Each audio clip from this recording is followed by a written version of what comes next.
ચલો આજે આપણે બા ક્રિએશનનું એડ્રેસ બતાવી દઉં છું। આ છે રૈયા ચોકડી। હું આવું છું રૈયા રોડ ઉપરથી, સામે છે 25 કેન્ડીથી સીધા આવશો ને બોસ, આ ઉપર જે બ્રિજ દેખાય છે ને, કાલાવા રોડ, યુનિવર્સિટી રોડ કે ઇન્દિરા સર્કલ, એ સાઈડથી આવતા હોય ને તો આરામથી સીધા બ્રિજ ઉપરથી તમે આવી શકો છો। હું બ્રિજની નીચેથી આવું છું, હું રૈયા રોડ ઉપરથી આવું છું, એટલા માટે હું બ્રિજની નીચે છું બોસ।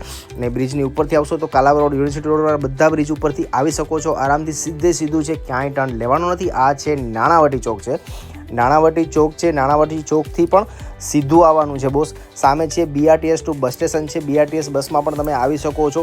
અને સામે આવે છે ને એ સ્ટર્લિંગ હોસ્પિટલ છે, સ્ટર્લિંગ હોસ્પિટલ બી સીધું ત્યાંથી બી સીધે આવવાનું છે। એ ખાસ યાદ રાખવાનું છે, આગળ આવતા બ્રિજ આવશે, એ બ્રિજ ચડવાનો નથી, બ્રિજની નીચેથી ડાબી સાઈડ થોડો ટર્ન લેશો ને તો સર્વિસ રોડ આવે છે, આ રોડ ઉપરથી નીચે આવી જવાનું છે। જો સર્વિસ રોડ ઉપર આવીને સીધું આવવાનું છે, બ્રિજની નીચેથી આપણે ટર્ન લેવાનો છે।